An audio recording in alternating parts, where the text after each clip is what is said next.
present Agatha Christie's The Murder of Roger Ackroyd, with John Moffatt as Hercule Poirot and John Woodvine as Dr. Sheppard, the storyteller.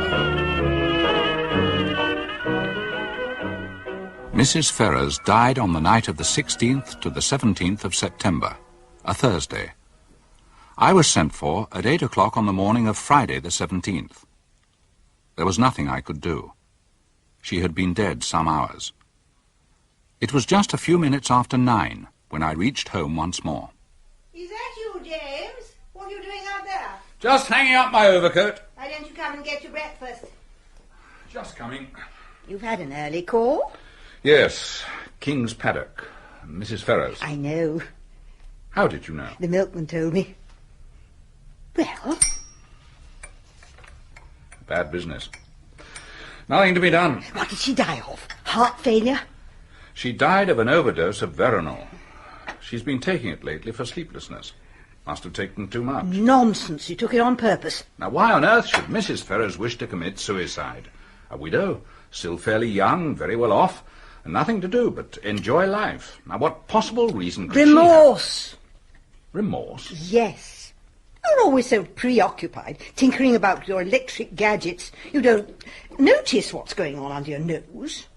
You never would believe me when I told you she poisoned her husband. I'm more than ever convinced of it now. She's been haunted by what she did. 10 to 1, she's left a letter confessing everything. She didn't leave a letter of any kind. You'd thought she'd have left something for Roger Ackroyd. After all, they were practically man and wife. Caroline. And who could blame them? I mean, after all, Mrs. Ackroyd died of drink, and Mrs. Ferrers' husband was an alcoholic. If his sister-in-law hadn't descended on him from Canada, they'd have been married by now. Now, where are you going? I'm going down to the village, Caroline. I've got better things to do than sit around here listening to gossip. Sheppard! Just the man I wanted to get hold of. This is a terrible business. Now, you've heard then.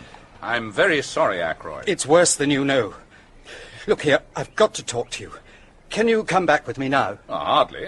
I've got 3 patients to see, and I must be back by 12 to see to my surgery. Then dine with me tonight. My sister-in-law will be there, and Flora. Oh, and Hector Blunt's coming along. But I'll think of some excuse to get away from them. I must talk to you. I went home thoughtful, to find several patients waiting in the surgery. I had dismissed the last of them, as I thought, when I perceived one more patient, Ackroyd's housekeeper, Miss Russell. Good morning, Doctor. I should be much obliged if you'd look at my knee. I took a look, but I was very little wiser when I had done so. I prescribed some liniment, but she seemed inclined to linger. Not that I believe that anything will do me much good. I don't believe in all these drugs. Drugs do a lot of harm. Look at the cocaine habit. Suppose you are a slave of the drug habit. Is there any cure? I answered her as best I could, but for the life of me I couldn't understand what she was getting at. Then she asked me whether there were any poisons so rare that they baffled detection. I wondered whether in some roundabout way she was trying to question me about Mrs. Ferrers. I was quite relieved when Caroline sounded the gong for lunch. What's the trouble with Ralph Payton? There isn't any. And why is he staying at the Three Boars instead of Fernley Park with his foster father? Ackroyd didn't mention him. He arrived at the Three Boars yesterday morning and he's still there. Last night he was out with a girl. One of the barmaids? No, that's just it. He went out to meet her. I don't know who she is, but I can guess. Flora Ackroyd. But why not see her at Fernley? Secretly engaged. Old Ackroyd won't hear of it, and they have to meet this way. And there's another thing. I was walking through the wood this morning when I heard voices. Did you? I did. And one of them was Ralph's. And do you know what he said? I can't imagine. He was talking to a girl. I didn't manage to see who it was. How deeply frustrating for you. And he said it was on the cards that the old man, I suppose he meant Ackroyd, was likely to cut him off without a shilling. And he said he needed the money and didn't want the will to be altered. What do you make of that? Good Lord! What is it? An enormous vegetable marrow has just landed on the lawn. It must have come over the garden wall. Our new neighbour, I suppose. Oh, Mr. Poirot. The man you say looks like a retired hairdresser. I'd better go and have a word with him. Of you 1,000 pardons, monsieur. I suddenly became impatient with the marrows. I seized the biggest and hurled him over the wall. Well, I sincerely hope doesn't mean you... No, do not disquiet yourself. It is not with me a habit. But can you figure to yourself, monsieur, that a man may work towards leading at last a life of leisure, and then, when he has attained it, he yearns for the old busy days and the old occupations he thought himself so glad to leave? Oh, yes, I understand it well enough. A year ago, I came into a legacy, enough to enable me to realize a dream. I've always wanted to travel, to see the world. Oh, that was a year ago, and I'm still here. Ah, but you can still realize that dream whenever you choose. No longer, alas. I was foolish, and worse than foolish. Greedy. Oh, you speculated. An Australian gold mine. And now? I have nothing. Well. I would be very pleased if you would present that marrow to your sister. Oh, thank you. By the way, I should like to ask you a question. You doubtless know everyone in this tiny village.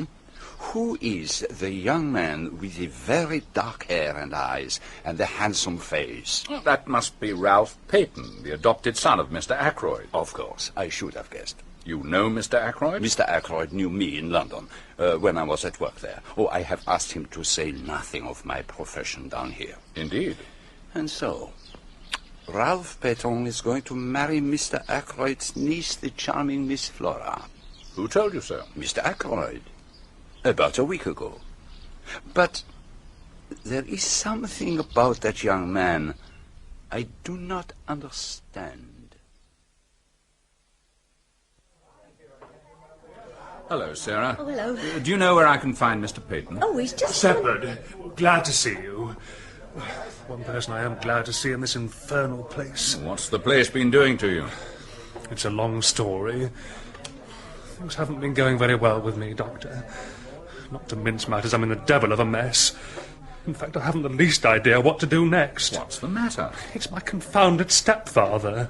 What's he done? It isn't what he's done yet, but what he's likely to do. I'm fairly up against it this time. It was just a few minutes before 7:30 when I reached Fernley Park. The night was such a fine one that I had preferred to come on foot. Parker, the butler, relieved me of my overcoat and then withdrew. Raymond, Ackroyd's secretary, was passing with a handful of papers. Good evening, Doctor. Coming to dine, or is this a professional call? Good evening, Raymond. I brought the black bag just in case. I'm expecting a summons to a confinement. Why don't you go into the drawing room? You know the way. I must take these papers to Mr. Ackroyd. I'll tell him you're here. Just as I was turning the handle of the door into the drawing room, I noticed a sound from within. The shutting of a window, I took it to be. Oh, I was just coming out. Miss Russell, I'm afraid I'm a few minutes early. I don't think so. It's after 7:30.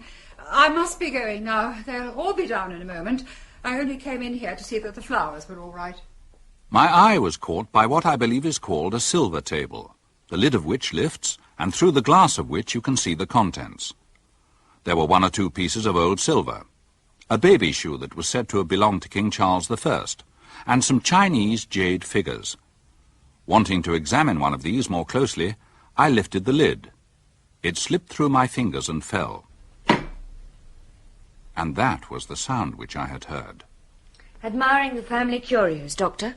Flora, how lovely you look. I don't believe Charles I ever wore that nasty little thing at all. But you haven't congratulated me yet. Haven't you heard? Well, I have heard rumours. I'm going to marry Ralph. Uncle is very pleased. It keeps me in the family, you see. Excuse me, Miss Flora, Doctor, dinner is served. Dinner was not a cheerful affair. Ackroyd was visibly preoccupied. His sister-in-law gushed in an ice-cold way. Hector Blunt looked as if he'd rather be out on the veldt shooting big game. And Flora was unusually silent. When the meal was over, Ackroyd slipped his arm through mine and led me off to his study. Bring your bag with you. Then they'll think it's a professional consultation. Make sure the window's closed, will you? And put the latch across. Closed and latched. Now, what on earth's the matter? Come here and sit down. No one can hear us, can they? No, the door's closed. What's the trouble? Sheppard. You attended Ashley Ferrers in his last illness, didn't you? Yes, I did. Did it ever enter your head that he might have been poisoned? I'll tell you the truth. At the time, I had no suspicions whatever, but since... Well, it was mere idle talk of my sister's that first put the idea into my head. He was poisoned. Who by? His wife. How do you know that? She told me so herself. When? Yesterday. Oh, my God, yesterday. It seems 10 years ago. I want your advice, Sheppard, in absolute confidence, of course. I can't carry the weight of all this by myself. Why don't you tell me the whole story? Now, how did Mrs. Ferrers come to make this confession to you? 3 months ago, I asked her to marry me, and she refused. I asked her again, and she consented, but wouldn't allow me to make the engagement public until her year of mourning was up. Yesterday, I called upon her to remind her that it was a year and 3 weeks since her husband's death. And without the least warning, she broke down, completely. She told me everything, her hatred of her brute of a husband, her growing love for me, and the dreadful means she had taken. Poison. Oh, my God. I'm very sorry. It must have been terrible for you. It seems that there is one person who has known all along, who has been blackmailing her for huge sums. It was the strain of that which drove her nearly mad. Who was the man? She wouldn't tell me his name. She asked me for 24 hours, made me promise to do nothing until the end of that time. She told me that I would hear from her. It never entered my head what she meant to do. Suicide. But the responsibility for her death doesn't lie at your door. The question is, what am I to do now? How am I to get hold of that scoundrel who drove her to her death as surely as if he'd killed her? Is he to go scot-free? You mean you want to hunt him down? I'm convinced that by deliberately choosing death, she wanted the whole thing to come out, if only to be revenged on the man who drove her to desperation. Yes? Who is it? The Evening Post, sir. Yes, thank you, Parker. This is her writing, Sheppard. She must have gone out and posted it last night, just before she... Read it. My dear, my very dear Roger, a life calls for a life.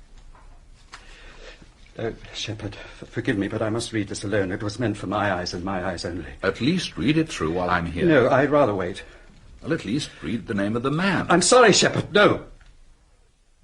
And so I left him there, with the letter still unread. I hesitated with my hand on the door handle, looking back and wondering if there was anything I had left undone. I told Parker that his master did not wish to be disturbed, and stepped out into the night. The clock of the village church was striking 9 as I passed through the lodge gates.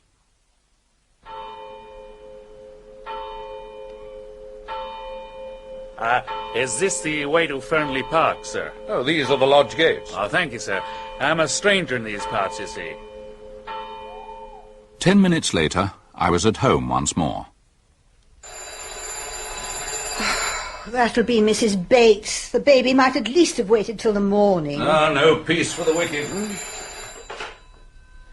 Yeah?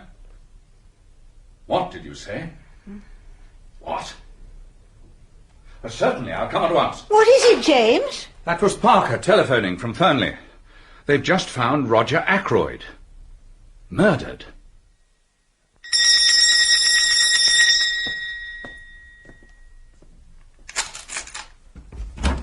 Where is Dr. Sheppard? Where is he? I beg your pardon, sir? Mr. Ackroyd, don't stand there staring at me, man. Have you notified the police? The police, sir? What's the matter with you, Parker? You said your master had been murdered. The master murdered? Well, that's impossible.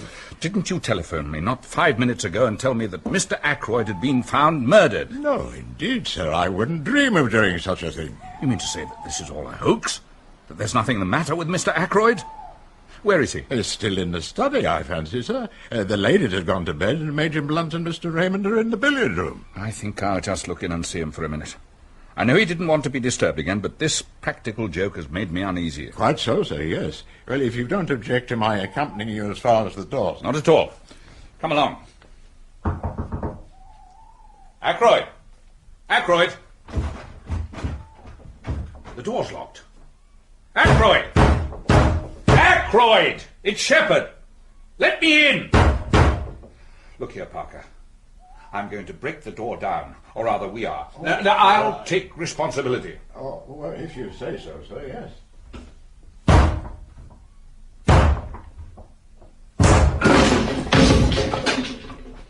Oh, my God. There's a dagger in the back of his neck. Don't touch it. You must go at once to the telephone and ring up the police station. Tell them what has happened. A bad business, Doctor. No possibility of accident or suicide? None whatever. You say you had a telephone message from the butler. A message I never sent. I've not been near the telephone the whole evening. Very odd, that. Did it sound like Parker's voice, Doctor? Well, I can't say I noticed. I took it for granted, you see. And how long do you think he's been dead? Half an hour at least, perhaps longer. And the door was locked on the inside. What about the window? I closed and bolted it earlier this evening, at Mr. Ackroyd's request. Well, it's open now, anyway. This is the way he went, all right, and got in. See the footmarks? Rubber studs in the shoes, plain as a pikestaff. Has anyone seen any suspicious-looking strangers hanging about? Mr. Raymond, have you? No. As a matter of fact, I have. I met a man this evening, just as I was turning out of the gates.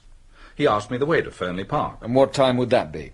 Just 9 o'clock. I heard the church clock. And did he come here, Parker? No, sir, no. No one's been to the house at all this evening. Except through the window. When was Mr. Ackroyd last seen alive? Oh, probably by me, when I left at around 10 minutes to 9. He told me he didn't wish to be disturbed, and I repeated the order to Parker. Just so, sir, yes. Mr. Ackroyd was certainly alive at 9:30, for I heard his voice in here talking. Who was he talking to, Mr. Raymond? At the time, I took it that it was Dr. Sheppard who was with him, but now it appears that the doctor had already left. You didn't happen to catch any of the conversation, did you? I did catch just a fragment, and it struck me as distinctly odd.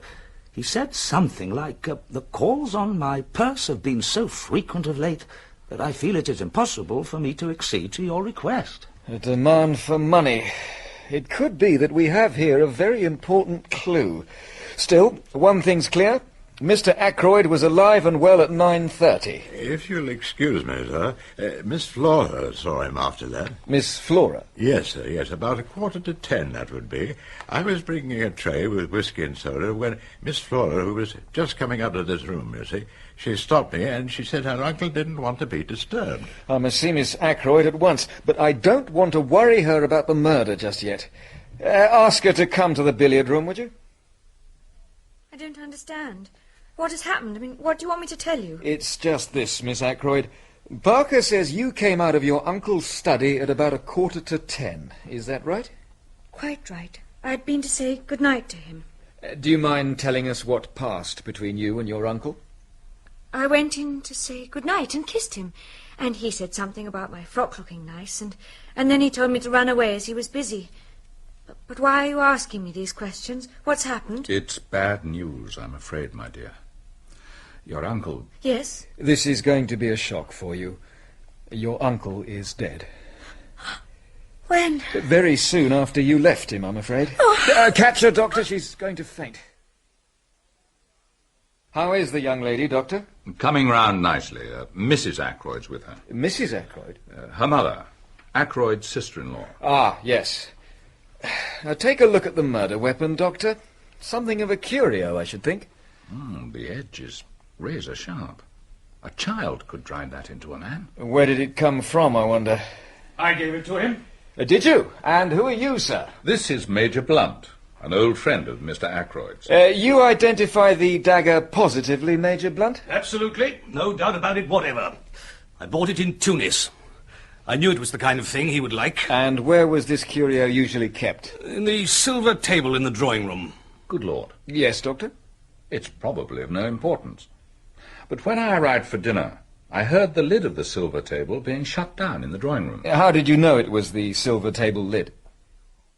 I made a long, tedious explanation to the inspector, who then took it into his head to take the fingerprints of Raymond and Parker and Major Blunt and myself. And that concluded the night's proceedings. In the morning, I hurried unforgivably over my round, and I returned to find Caroline in a state of great excitement. Flora Ackroyd had come to see me. Dr. Sheppard, I have come to ask you to help me. Of course he'll help you, my dear. What can I do for you? I want you to come to the Larches with me. The Larches? It's only next door. To see that funny little man? Yes. You know who he is, don't you? We fancied he might be a retired hairdresser. A hairdresser? He's Hercule Poirot, the private detective. He's supposed to have been one of the greatest criminal investigators in Europe. So that's who he is. But why do you want to go and see him? To get him to investigate this murder, of course. Oh, Ralph may have done foolish things in the past, but he wouldn't murder anyone. What has Ralph got to do with it? Oh, Flora, you must believe me. I never thought it of him. But then why did you go to the Three Boars last night, on your way home, after Uncle's body was found? How did you know about that? I went there this morning. I heard from the servants that Ralph was staying there. You had no idea that he was in King's Abbot? No, I was astounded. I went there and asked for him. They told me what I suppose they told you last night, that he went out at about 9 o'clock yesterday evening and never came back. And that's why you want to go to Hercule Poirot. Now, isn't it better to leave things as they are? The police don't suspect Ralph in the least. But that's just it. They do suspect him. A man from Cranchester turned up this morning. Inspector Raglan, a horrid, weaselly little man. I found he'd been to the Three Boars this morning before me. Oh, please let us go to this Monsieur Poirot. But what is it that you wish me to accomplish, mademoiselle? I want you to find the murderer. I see. But the police will do that, will they not? They might make a mistake. I want the truth. All the truth? All the truth. Then I accept. And I hope you will not regret those words. Now, tell me all the circumstances. Dr. Sheppard had better tell you. He knows more than I do. I told Poirot the facts as I saw them, and then took him off to meet the officer in charge of the case. Inspector Raglan, monsieur. We've no need for amateurs to come butting in. It is true that I have retired from the world. I never intended to take up a case again. Above all things, I have a horror of publicity, so I must beg that in the case of my being able to contribute something to the solution of the mystery, my name may not be mentioned. Well, of course, I've heard you've had some very remarkable successes. I have had much experience, and I admire enormously your English police. If you would permit me to assist you, I would be honored and flattered. Then I'd better tell you about the latest development, Mr. Poirot. We've been able to fingerprint all those present in the house at the time of the murder, and none of their prints correspond to what we found on the murder weapon. And those of Captain Ralph Paton? I see you don't let the grass grow under your feet, Mr. Poirot. It'll be a pleasure to work with you, I'm sure. We're going to take that young gentleman's fingerprints as soon as we can lay hands upon him. What have you got against Mr. Payton, Inspector? He went out just on 9 o'clock last night. Was seen in the neighbourhood of Fernley Park somewhere about 9:30. Not been seen since. Believed to be in serious money difficulties. I've got a pair of his shoes here. Shoes with rubber studs on them. He had 2 pairs, almost exactly alike. I'm going up there now to compare them with the footmarks found at the window. Care to come along to the scene of the crime, Mr. Poirot? And this is where the body was found? In this chair, yes. And this letter you spoke of, where was it when you left the room? Mr. Ackroyd had laid it down on this little table at his right hand. And apart from the letter being missing, everything was in its place? Yes, I think so. There was a fire in the grate, I see. When you found Mr. Ackroyd, how was the fire? Was it low? I really can't say. Perhaps... Could you ring for the butler, Doctor? Yes, of course. Now, tell me, Monsieur le Docteur, when you broke down the door, was the hilt of the dagger plainly visible from the door? Yes. Both you and Parker could see it at once? Yes. The bell rang, sir. Come in, Parker. This gentleman wants to ask you something. When you broke down the door with Dr. Sheppard last night and found your master dead, what was the state of the fire? It had burned very low, sir. It was almost out. Look around you, my good Parker. Is this room exactly as it was then? The curtains were drawn, sir, and the electric light was on. Anything else? Yes, sir, yes. The chair to the left of the door was drawn out a little more. Mm-hmm. Just show me. Yes. Ah. The chair was facing the door. Yes, sir, yes. Alas, curious. No one would want to sit in a chair in such a position, I fancy. Now, who pushed it back into place again, I wonder? Did you, my friend? No, sir. I was too upset with seeing the master. Did you, Doctor? Can't help you, I'm afraid. Curious. Well, surely it isn't important. No, it is completely unimportant. That is why it is so interesting. Will that be all, sir? Yes, Parker, for the moment. Yes. Thank you. I wish you'd tell me about your methods, Monsieur Poirot. The point about the fire, for instance. Oh, that was very simple.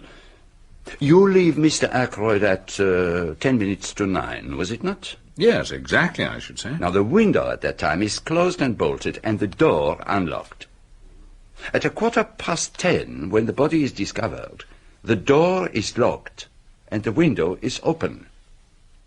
Who opened it?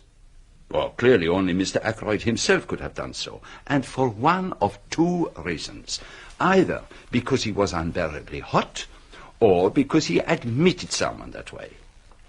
Now, we know from the excellent Parker that the fire was nearly out. So, he must have opened a window to let someone in, someone known to him, since he had previously shown himself uneasy on the subject of that same window. Put like that, it sounds so simple. Mm-hmm. Here is the good Inspector Davis. That telephone call has been traced. It did not come from here. It was put through to Dr. Sheppard at 10:15 last night from a public call box at King's Abbot Station.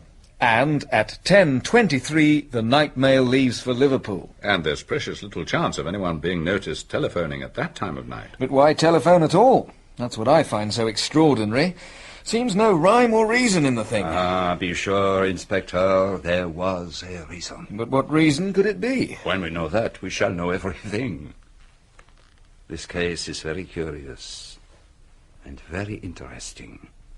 Now, you said it was 9 o'clock, Dr. Sheppard, when you met the stranger outside the gate. Yes, I heard the church clock chime the hour. How long would it take him to reach the house, to reach the window, for instance? 5 minutes at the outside. 2 or 3 minutes only, if he took the path at the right of the drive. But to do that, he would have to know the way. That's true. We could find out, doubtless, if Mr. Ackroyd had received any strangers during the past week. The secretary, Raymond, could tell you that. Or Parker. Why don't we talk to them both? No, I can't remember anyone. Can you, Parker? There was the young man who came on Wednesday, sir, from Curtis and Trout, I understood he was. But that's not the kind of stranger that Monsieur Poirot means. Mr. Ackroyd had some idea of purchasing a dictaphone. The firm in question sent down their representative, but nothing came of it. Mr. Ackroyd did not decide to purchase. Oh, well, there is nothing in that, then. Thank you, gentlemen. Good day, Monsieur Poirot. It doesn't look as if this is going to be much of a case, Mr. Poirot. I'm sorry, too. A nice enough fellow gone wrong. But tell me, how have you been able to pinpoint the murderer so precisely in so short a time? Let me show you my method, Monsieur. The doctor here says that Mr. Ackroyd was dead by 10 o'clock at the latest. You stick to that, Doctor? Oh, certainly. And Mr. Ackroyd was last seen alive by his niece at 10:15. On this sheet of paper, I have a list of where everyone in the house was in that crucial quarter of an hour. Apart from a couple of maids who I think we can rule out on the grounds of motive, we know exactly where everyone was. A very complete list. May I keep it? Of course, Mr. Poirot. I have a copy.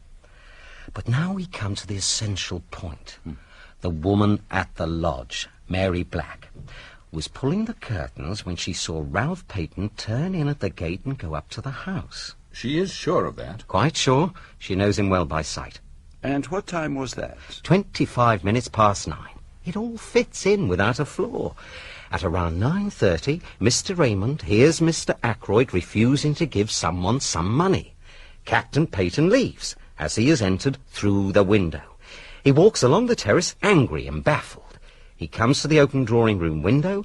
While Miss Flora is saying good-night to her uncle, he steals in and takes the dagger from the silver table. And then he returns to the study. I needn't go into details. He goes straight to the station, rings up from there. Why? It's difficult to say exactly why he did that, but murderers do funny things. But come along, I'll show you those footprints. We got these shoes from Payton's room at the Three Boars. They're not the same pair that actually made these prints, but you can see they're almost exactly the same. But surely a great many people wear shoes with rubber studs in them. That's so, of course. I shouldn't put so much stress on the footmarks if it wasn't for everything else. A very foolish young man, Captain Ralph Paton, to leave so much evidence of his presence. The cleverest of them makes mistakes sometimes. And now, gentlemen, if you'll excuse me, I'll be getting back to Cranchester to make my report. Good day, Inspector. Au revoir. Do you see the little summer house over there, Doctor? It arouses my curiosity. If you can spare the time, shall we investigate it together?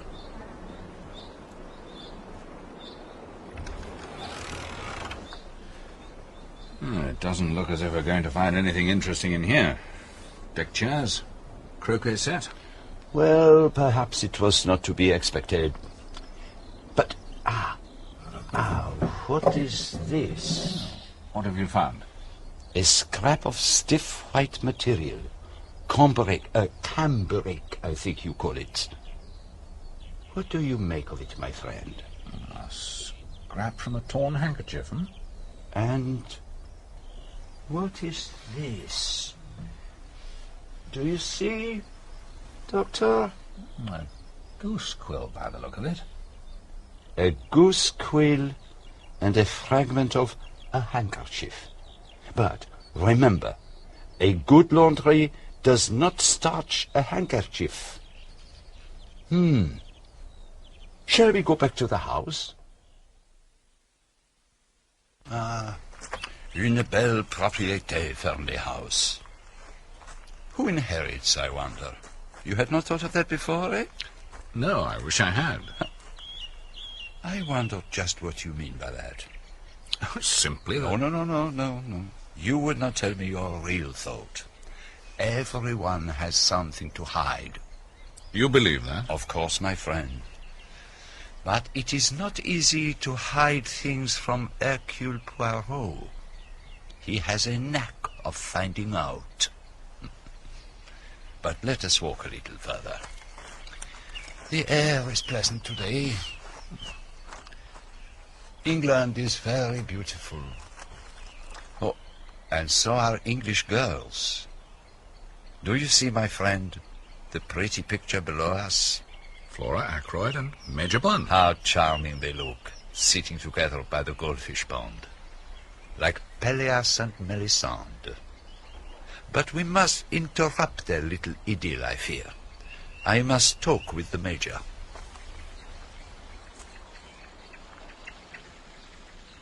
Flora. Hello. Major. This is Monsieur Hercule Poirot, Hector. I expect you've heard of him. And I know Major Blunt by reputation from his exploits in Africa. I'm glad that I've encountered you, monsieur. I am in need of some information that you can give me. Only too glad to be of assistance. When did you last see Mr. Ackroyd alive? At dinner. And you neither saw nor heard anything of him after that? Didn't see him. Heard his voice. Oh, pardon me, what time was that? About 9:30. I was walking up and down smoking in front of the drawing-room window. I heard Ackroyd talking in his study. To whom was he talking? Haven't the faintest idea. I only heard Ackroyd's voice. Can you remember what the words were? I'm afraid I can't. Something quite ordinary and unimportant. I didn't give it much attention. Oh, I thought I saw a woman disappearing into the bushes. Just a gleam of white, you know. I must have been mistaken. That is most interesting. Thank you, Major. It's nearly lunchtime. We'd better be getting back. Oh, you will lunch with us, Monsieur Poirot? I should like you to meet my mother. You'll stay too, won't you, Doctor? I'd be happy to. And I shall be delighted. Oh, we'll see you in a few minutes, then. What hair. The real gold. They will make a pretty pair. She and the handsome Captain Paton. And there is something gold that glistens in the water. Do you see, Doctor? There, among the weed. What have you found? A wedding ring. And there is something written inside it. From R. March 13th. This is Monsieur Poirot, Mother. I told you about him this morning. Oh, yes, he is to find Ralph, is he not? He is to find out who killed Uncle. Such a dreadful thing to happen. I can't help feeling it must have been an accident of some kind.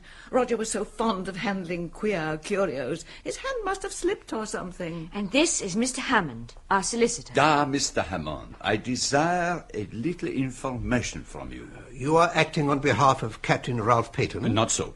I am acting in the interests of justice. Miss Ackroyd has asked me to investigate the death of her uncle. I take it you will not object to telling me the terms of Roger Ackroyd's will? I have no objection, Monsieur Poirot, but perhaps we should have Mr. Raymond in with us. I'll go and fetch him. The terms of the will are quite simple. After paying small legacies to Miss Russell and Mr. Raymond and certain charitable bequests... Now, the charitable bequests, they interest me not. Oh, quite so. The income on £10,000 worth of shares to be paid to Mrs. Cecil Ackroyd during her lifetime. Miss Flora Ackroyd inherits £20,000 outright. The residue, including this property and the shares, to his adopted son, Ralph Paton. Mr. Ackroyd possessed a large fortune? A very large fortune. Captain Paton will be an exceedingly wealthy young man. Now, as to the question of money, Mrs. Ackroyd, have you all you need for the present? Ready money. If not, I can arrange to let you have whatever you require. There shouldn't be any problem there. Mr. Ackroyd cashed a cheque for £100 yesterday for wages and other expenses due today. At the moment, it is still intact. Where is this money? In his desk? No, he always kept his cash in his bedroom, in an old collar box, to be accurate. I think we ought to make sure the money is there before I leave. Certainly, I'll take you up there. Inspector Raglan will have the key for the door. He kept his money like that, in an unlocked drawer. Mr. Ackroyd had perfect faith in the honesty of all his servants. Ah, quite so. Here is the money. Sure. You will find the 100 intact, Mr. Hammond. Mr. Ackroyd put it in the collar box in my presence last night. £100? There is only 60 here. Impossible. See for yourself. So, either he paid out that £40 sometime last evening, or else it has been stolen. If Mr. Ackroyd paid that money away himself, it may have a bearing on the mystery of the crime. What about the servants? Have you missed anything before, Mrs. Ackroyd? Oh, no. None of them leaving or anything like that? The parlour maid is leaving, I believe. When? She gave notice yesterday. Any idea why? No, I have nothing to do with the servants. Miss Russell attends to household matters. Then perhaps Miss Russell would be good enough to arrange for us to have a word with her. We will leave the questioning to Inspector Raglan, my dear doctor. Yes, of course. Ursula Bourne, Inspector. I understand you are leaving, Miss Bourne. Yes, sir. Why is that? I disarranged some papers on Mr. Ackroyd's desk. He was very angry about it and said I had better leave.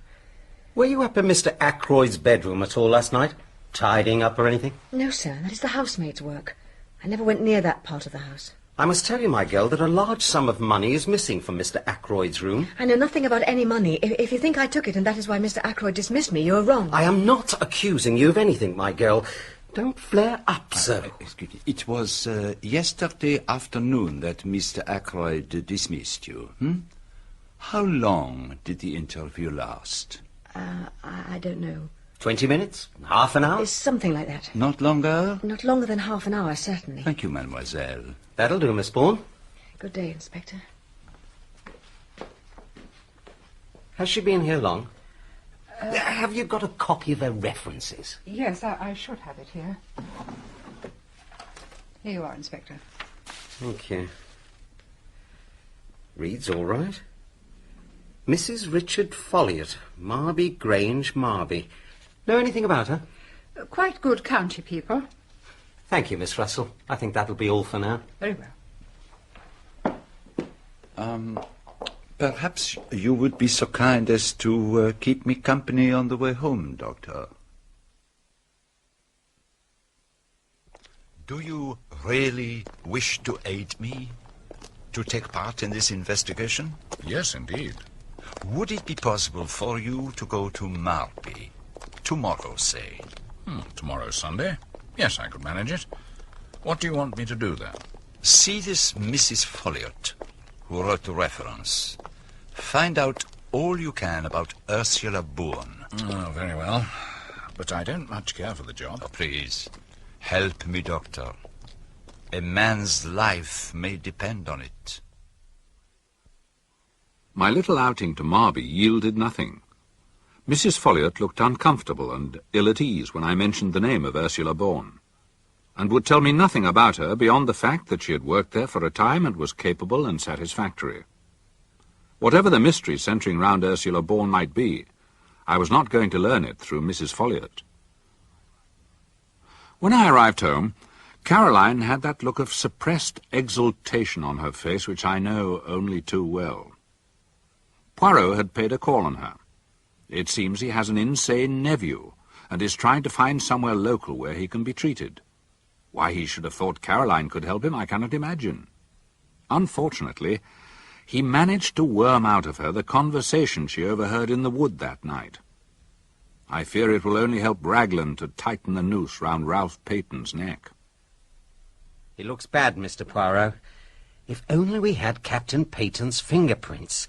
At least we'd know whether they were the ones on the dagger. Monsieur l'Inspecteur, beware of the blind, oh dear, comment dire, the little street that has no end. Oh, you mean a blind alley? That is it. So it may be with those fingerprints. Come now, you've got to admit that those prints were made by someone who was in the house that night. Bien entendu. You have not overlooked anyone? No one. The quick or the dead? The quick? You mean? The dead. I am suggesting that the fingerprints on the dagger handle are those of Mr. Ackroyd himself, that the murderer closed his dead victim's hand round the dagger handle. Well, it's an idea. I'll look into it. But don't you be disappointed if nothing comes of it. No. Another time I must be more careful of his amour-propre. And now, my friend, there is something I would like you to arrange for me. A little family reunion round the table. Ackroyd's sister-in-law, Flora, Major Blunt, Mr. Raymond, and, of course, yourself. It sounds more like a ghastly board meeting, but I'll do my best. In about half an hour? Messieurs, Mesdames, I have called you together for a special purpose. To begin with, I want to make a special plea to Mademoiselle. To me? Mademoiselle, you are engaged to Captain Ralph Paton. If anyone is in his confidence, you are. Will you not trust me and tell me where he is hiding? Monsieur Poirot, I swear to you that I have no idea of where Ralph is, and that I have neither seen him nor heard from him, either on the day of the murder or since. Bien, that is that. Now, I appeal to the others who sit round this table. If you know where Ralph Paton is hiding, speak out. Understand this? I mean to arrive at the truth. I mean to know. And I shall know, in spite of you all. How do you mean, in spite of us all? Every one of you in this room is concealing something from me. It may be something unimportant, trivial, which is supposed to have no bearing on the case, but there it is. Each of you has something to hide.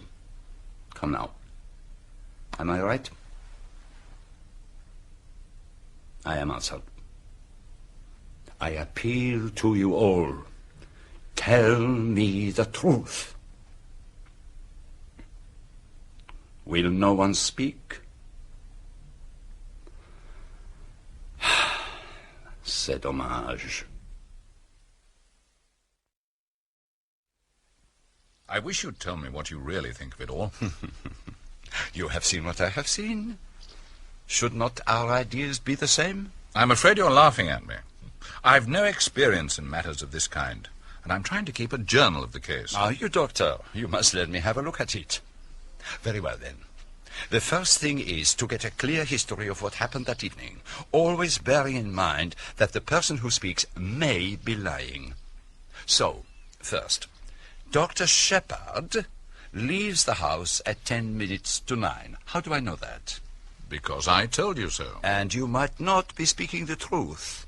But Parker confirms it, and we accept your statement.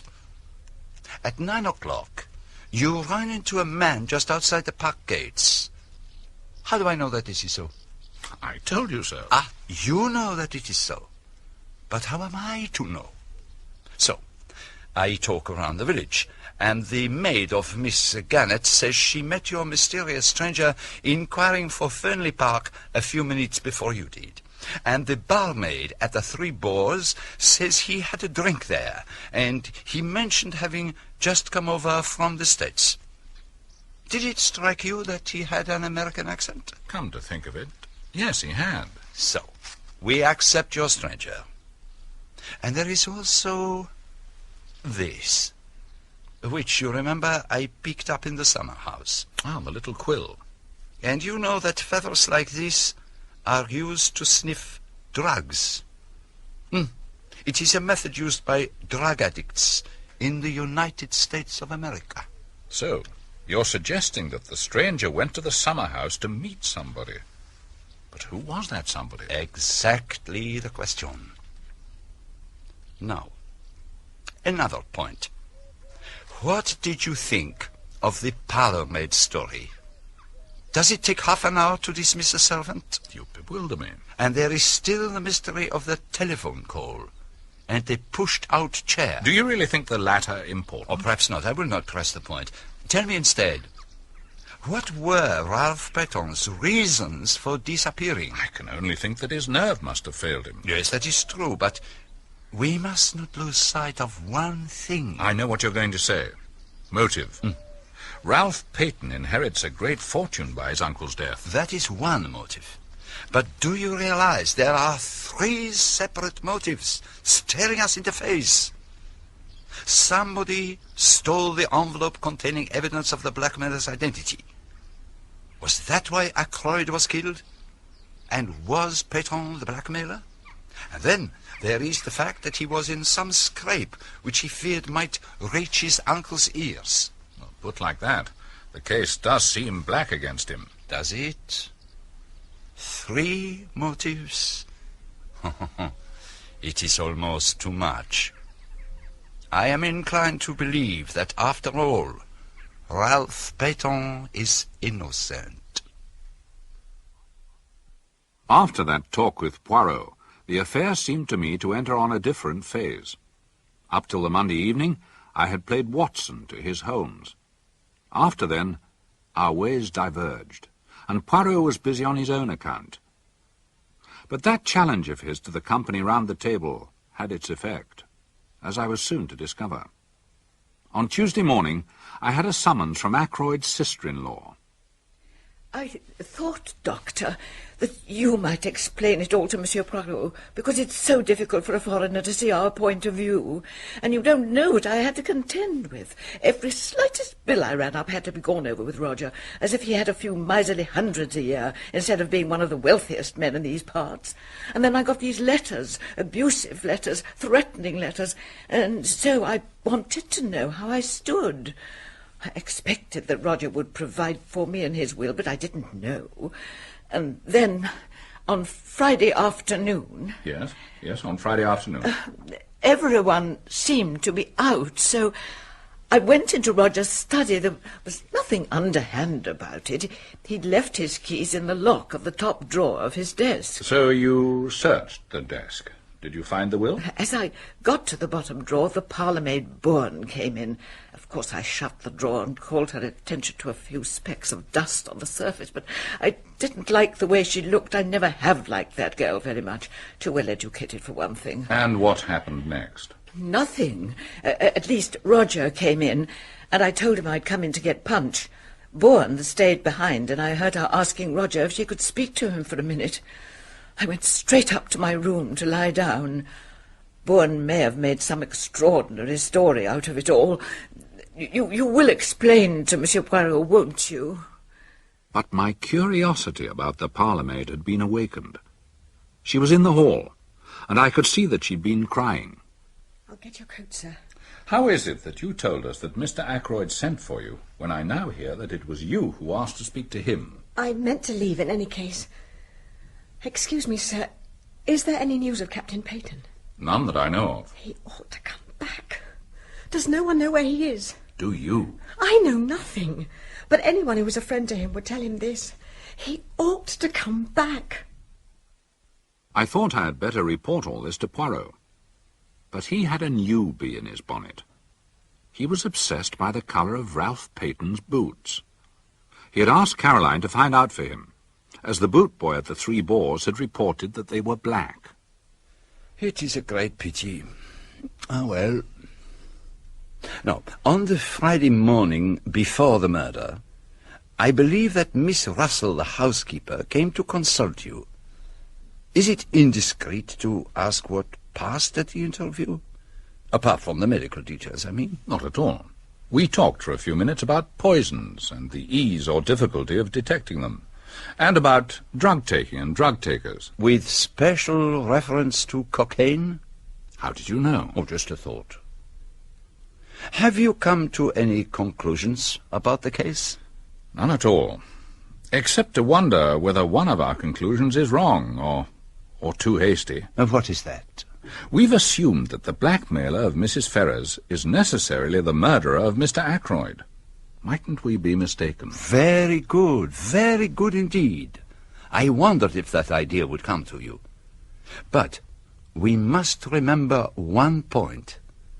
The letter disappeared. Still, that may not necessarily mean that the murderer took it.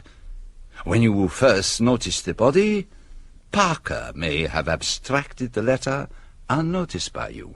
Parker? Yes, Parker. I wonder. It is in my mind to try a little experiment with Parker. How say you, my friend? Will you accompany me to Fernley?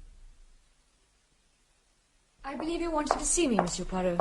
Mademoiselle Flora, I have to confide in you a little secret. I am not yet satisfied of the innocence of Parker. I propose to make a little experiment with your assistance. I wish to reconstruct some of his actions on that night. Will you help me?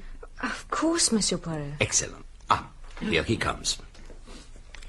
My good Parker, you've brought the tray and the decanter as I requested? Good. Now, I wish you to aid me in a little experiment. I have placed a colleague on the terrace outside the study. I want to see if anyone there could have heard the voices of Miss Ackroyd and yourself. A reconstruction of the crime, sir? Exactly. Now then, you came from the outer hall, and where was Mademoiselle? Here, just outside the study door. Quite right, sir, yes.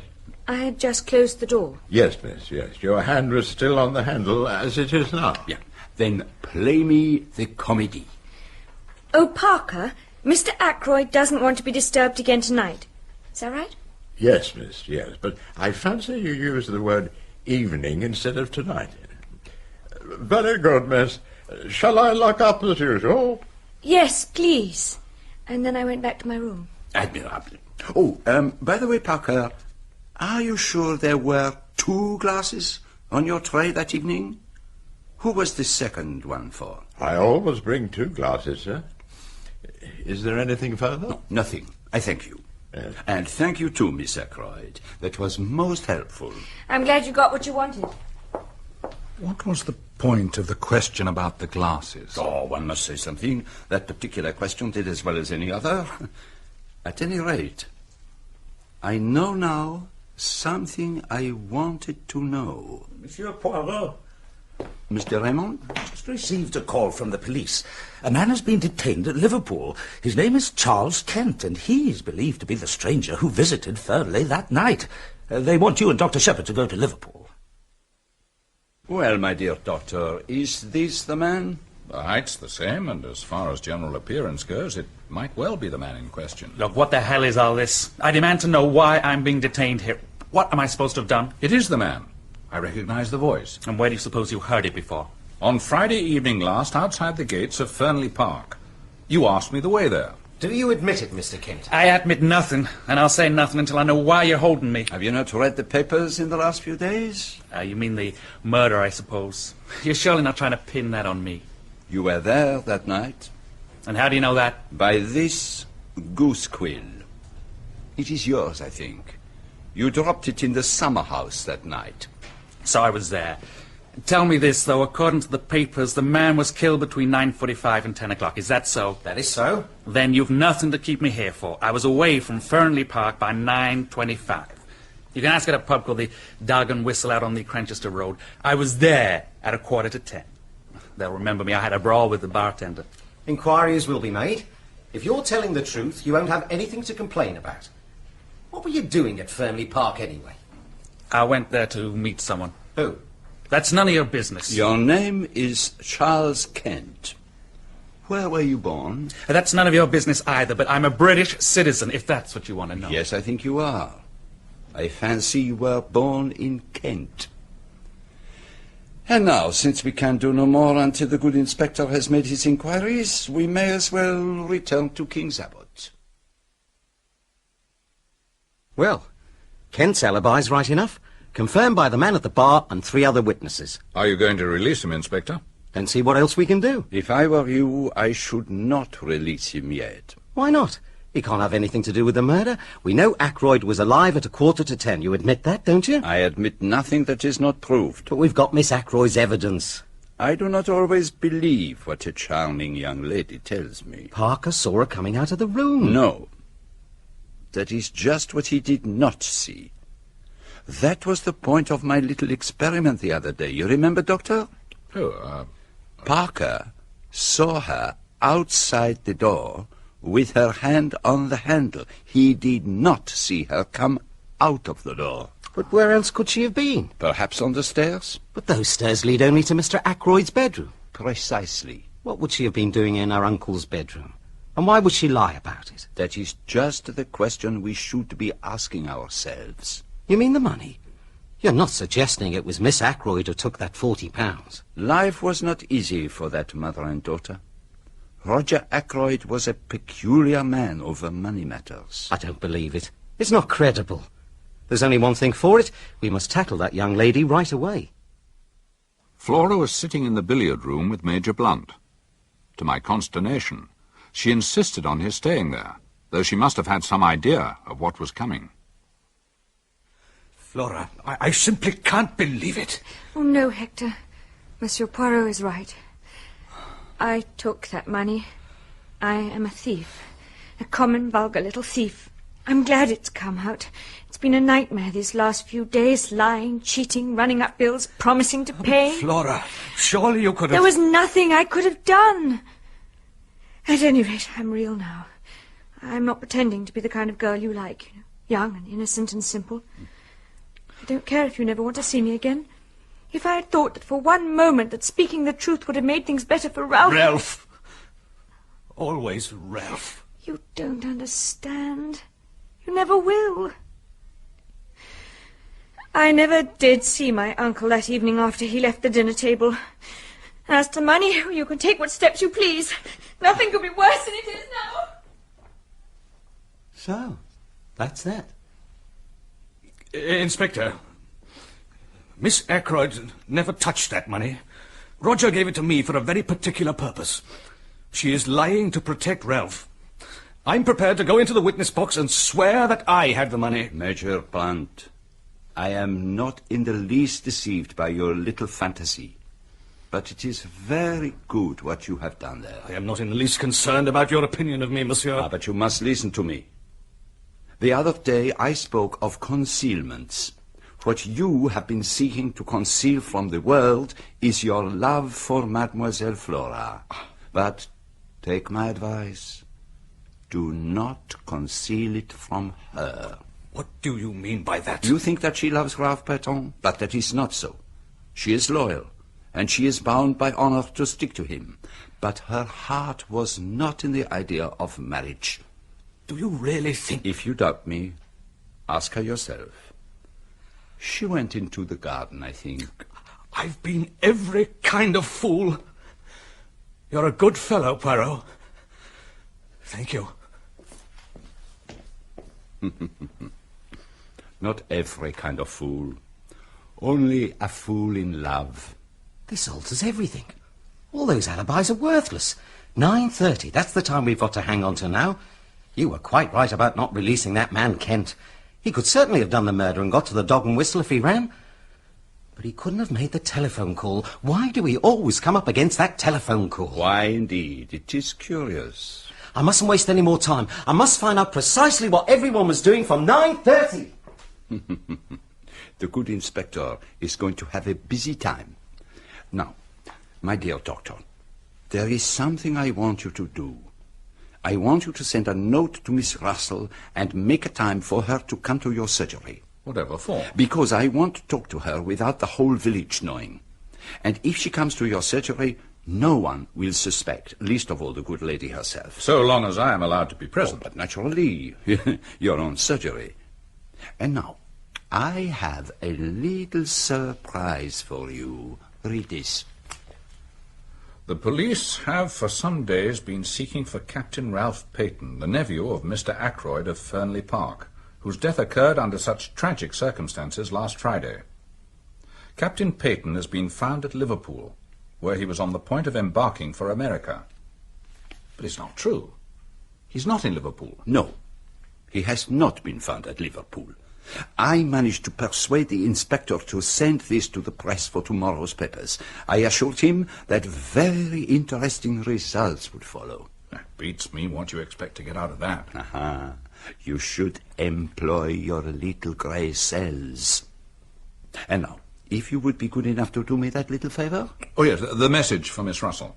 You know, I'm very curious to know what you're up to. Miss Russell, Charles Kent has been arrested at Liverpool. Well, what of it? I thought you might be interested, that is all. Why should I be? Who is this Charles Kent? He is a man, mademoiselle, who was seen at Fernley on the night of the murder. We want to know what he was doing there, who it was he went to meet. He didn't kill Ackroyd. He never went near the study. He didn't do it. You must believe me. I do believe you. But I had to make you speak. Is what you said true? That he is suspected of the crime? Yes. And you alone can save him by telling the truth. He came to see me. I went out to meet him. In the summer house. How do you know? It is the business of Hercule Poirot to know things. You went out to meet him at 9:10. What did you say to each other? It's difficult, you see. Mademoiselle, what you tell us need not go beyond these four walls. Charles Kent is your son, is he not? Good Lord. But no one's ever known. It was so long ago. In Kent. I was not married. I got work. I managed to pay for his board and lodging. I never told him that I was his mother, but he turned out badly. He drank, and then he took to drugs. I scraped together the money for his passage to Canada. He was there for 2 years, and then somehow or other he found out that I was his mother, and he wrote asking for money. Finally, I heard from him back in this country again. He was coming to see me at Fernley. So you arranged to see him in the summer house? I dared not let him come up to the house. I brought with me all the money I had, and I gave it to him, but he was very rough and abusive. What time did he leave? It must have been between 20 and 29 minutes past 9. It was not yet past when I got back to the house. Which way did he go? By the way he came. The path to the lodge gates. I think that is all. The paragraph inspired by Poirot duly appeared in our daily paper the next day. I was in the dark as to its purpose, but its effect on Caroline was immense. I knew he'd try to get away to America. That's what Crippen did. Without much success. Poor boy, now they've caught him.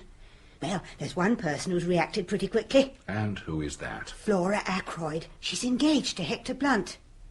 But Mr. Poirot is here. He's sure to know all about it. Good day, Doctor. I have a little commission for you, my friend. Don't worry, I'll go. I want to arrange a little conference this evening at my house.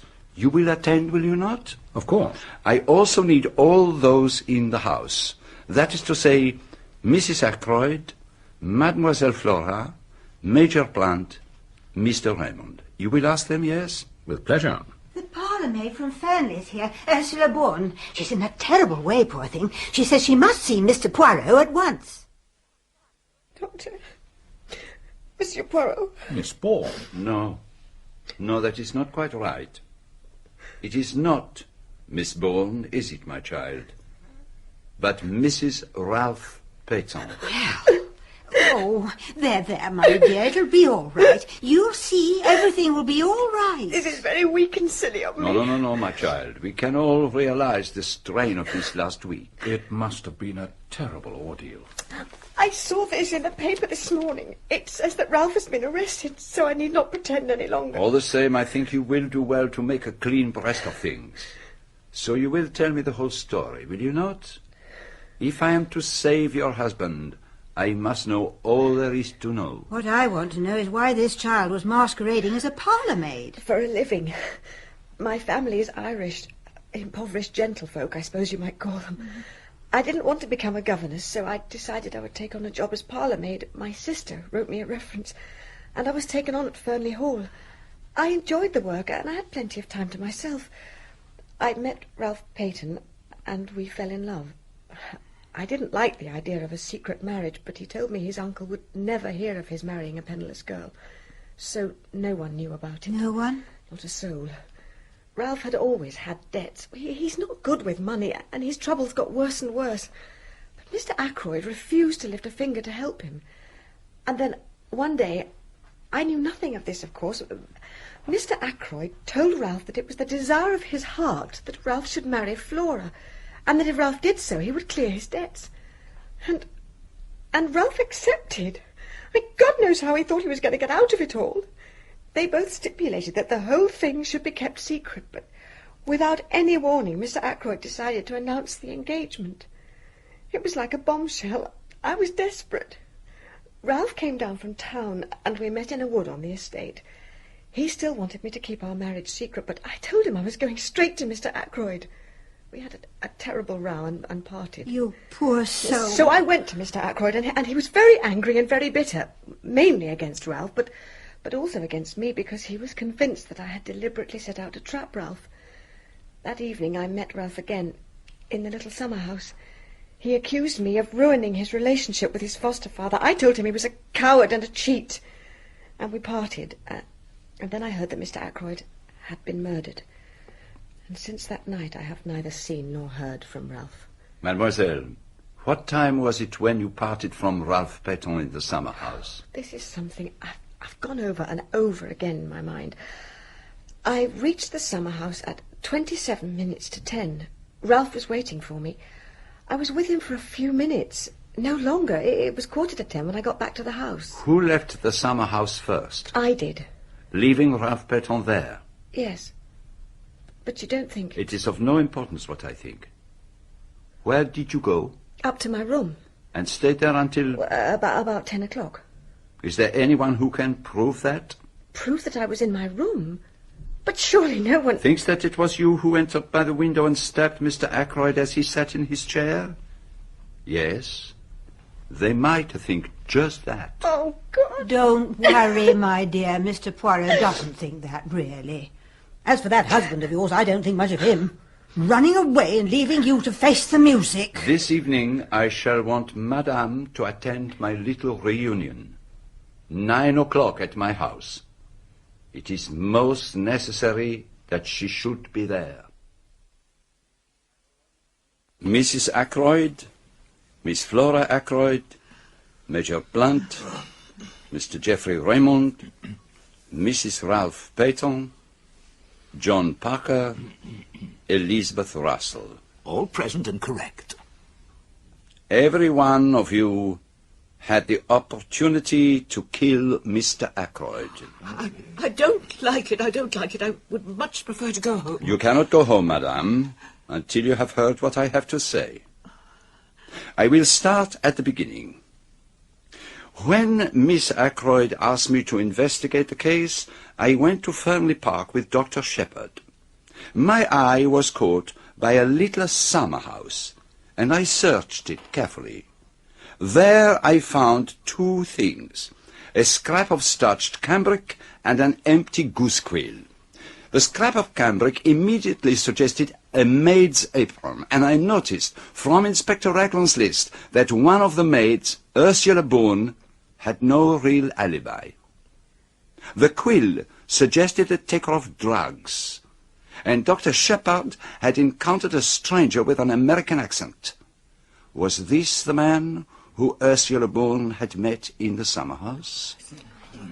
But then I began to suspect that there had been two meetings in the summer house that night, and I discovered that Dr. Sheppard's mysterious stranger had in fact come to Fernley to meet Miss Russell, the housekeeper.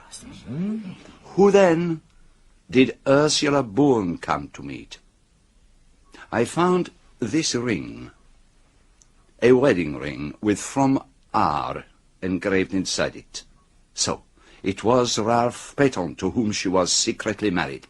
And this revealed another unexpected point. It could not have been Ralph Paton who was with Mr. Ackroyd in the study at 9:30. So, we come now to the most interesting part of the crime.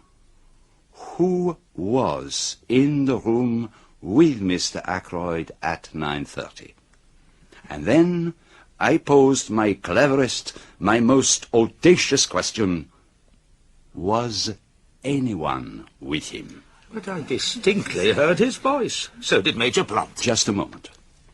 From the beginning of the case, I have been struck by one thing, the nature of the words which you overheard, Mr. Raymond.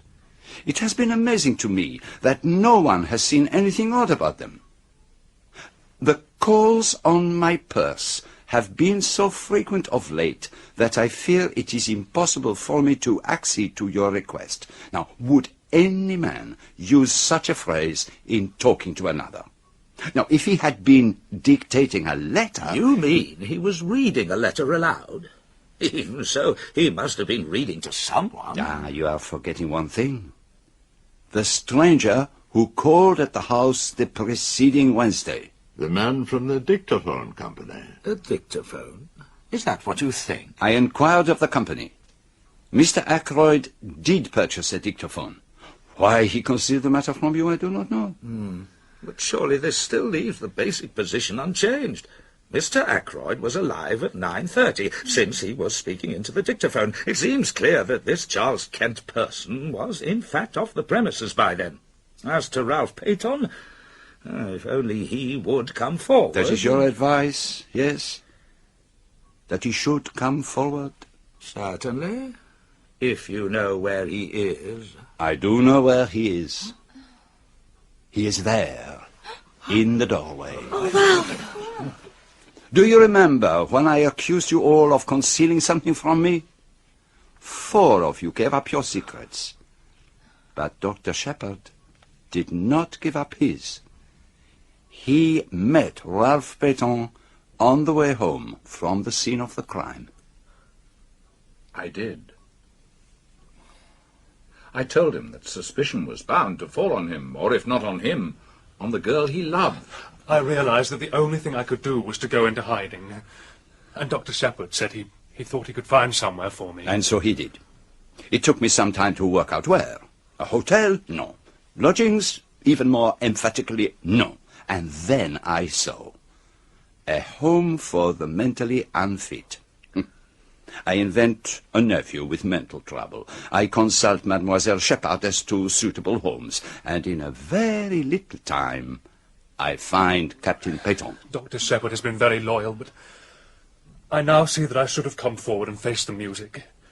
But you see, in that home, I knew nothing of what was going on. What did happen that night? You know it already. I left the summer house at about 9:45 and tramped about the lanes trying to make up my mind as to what to do next. I'm bound to admit that I've not the shadow of an alibi, but I swear to you I never went into that study. No alibi. I believe you, of course, but it's a bad business. It makes things very simple, though. Very simple indeed. What do you mean? Just this. To save Captain Paton, the real criminal must confess. I did not invite Inspector Raglan tonight for a very special reason. I did not want to tell him all that I knew. At least I did not want to tell him tonight. I know the murderer is in this room now. It is to the murderer I speak. Tomorrow, the truth goes to Inspector Raglan. You understand? Monsieur et Madame, this reunion of mine is at an end.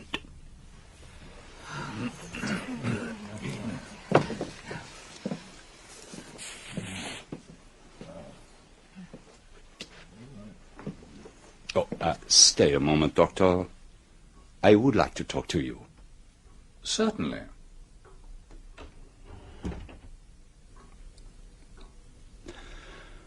Well, my friend, and what do you think of it all?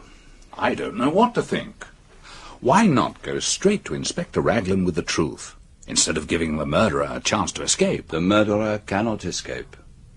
There is only one way out, and that way does not lead to freedom. You really believe that one of those people here tonight committed the murder? Yes, my friend. Which one? Let me share my thoughts with you, Doctor. I will take you the way that I have traveled myself, and you will see that all the facts lead indisputably to one person. Let us start with the telephone call. I satisfied myself that the call could not have been sent by anyone in the house, and therefore I concluded that it must have been sent by an accomplice. I was not pleased by that deduction, but let it stand for the minute. I next examined the motive for the call. Its only result was that the murder was discovered that night instead of the following morning. You agree with that? Yes. Mr. Ackroyd had given orders that he was not to be disturbed, so nobody would have been likely to go into the study. But what was the advantage of that? The only idea I could get hold of was that the murderer, knowing that the crime had to be discovered at a certain time, could make sure of being present when the door was broken in. And now we come to the second fact. The chair pulled out from the wall. Inspector Raglan didn't seem to place much importance on that. Picture the scene for yourself. The chair stood in a direct line between the door and the window. The window? But I soon abandoned that supposition, because the chair concealed very little. But what it did conceal was a little table with magazines on it. Supposing that there had been something on that table not intended to be seen, something placed there by the murderer. But what could that have been? Now, we know that a dictaphone was supplied to Mr. Ackroyd. Why was no dictaphone found? I never thought of that. So, it was the dictaphone. But a dictaphone cannot be slipped casually into the pocket. There must have been a receptacle capable of holding it. So, the figure of the murderer is taking shape. A person who was on the scene of the crime straight away, but who might not have been if the crime had been discovered the following morning. A person carrying a receptacle into which the dictaphone might be fitted. But why remove the dictaphone? What was the point? Ah, you are like Mr. Raymond. You take it for granted that what was heard at 9:30 was Mr. Ackroyd speaking into a dictaphone. But consider a minute. You dictate into it, and at some later time a typist turns it on and the voice speaks again. You mean? Yes. At 9:30, Mr. Ackroyd was already dead. It was the dictaphone speaking, not the man. And the murderer switched it on. Or had attached to it some mechanical device to set it off at a particular time. Now we come to the footprints on the window ledge. Two conclusions were open to me. They might really have been made by Ralph Paton, or they were made by somebody deliberately trying to throw suspicion onto him. Now, one pair of Paton's shoes had been obtained from the three boars by the police, and I found out that he had two pairs. If my theory was correct, the murderer must have been wearing the other pair. But if that was so, then Paton must have had some other kind of footwear. That was why I asked your sister to find out about Paton's boots. Oh, but it was the colour. No. That was to obscure my reason for asking. And the first question I asked Paton when I found him was what he was wearing on his feet that night. And he replied at once that he had worn boots. Now there is one further point. The murderer must have had the opportunity to take the dagger from the silver table. But anyone might have done so. No, yeah, possibly, but let us look at the figure we are building up. A person who was at the Three Boars earlier that day, who could have taken Paton's shoes. A person who knew Ackroyd well enough to know about the dictaphone. A person who had the opportunity to take the dagger. A person who had the study to himself for a few minutes after the crime was discovered, and who had with him a receptacle for hiding the dictaphone, such as a black bag. In fact, yourself, my dear doctor. You're mad. No, I am not mad. What on earth had I to gain by murdering Ackroyd? Safety. It was you who blackmailed Mrs. Ferrars. Who could have had a better knowledge of what killed her husband than the doctor attending him? When you spoke to me that first day in the garden, you mentioned a legacy. But that was your way of accounting for the £20,000 you exacted from Mrs. Ferrars. You lost most of it in speculation, and then you put the screw on too hard, and Mrs. Ferrars took a way out that you had not expected. If Mr. Ackroyd had learned the truth, he would have had no mercy on you. You were ruined forever. And the telephone call? You can explain that, I suppose. I will confess to you that it was actually my greatest stumbling block when I found that a call had actually been put through to you from King's Abbot Station. And then, when I came to see your sister that morning you were over at Marby, I inquired what patients you had had on that fatal Friday. Among your patients that morning was the steward of an American liner, the Orion. Who more suitable than he to be leaving for Liverpool that evening? But on what pretext did you get him to phone through to you from King's Abbot Station? I sent a wireless message to the steward of the Orion asking him a certain question. This is his reply. Dr. Sheppard asked me to leave a note at a patient's house. I was to ring him up from the station with the reply. The reply was no answer. It was a clever idea. The call was genuine.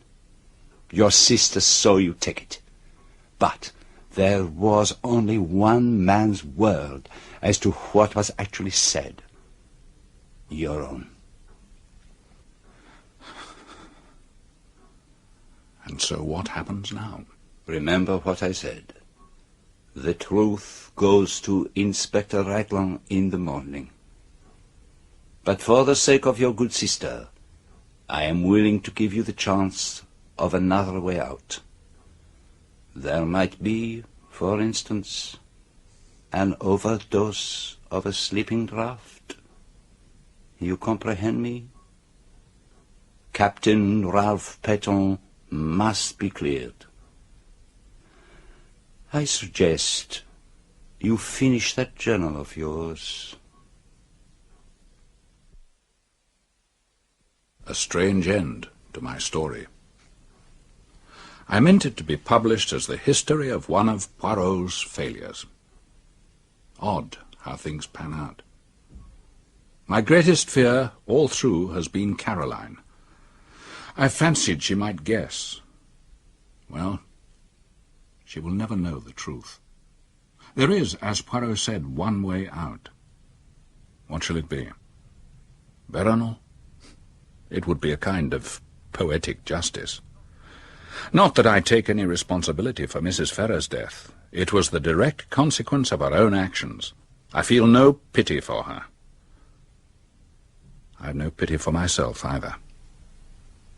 But I wish Hercule Poirot had never retired from work and come here to grow vegetable marrows.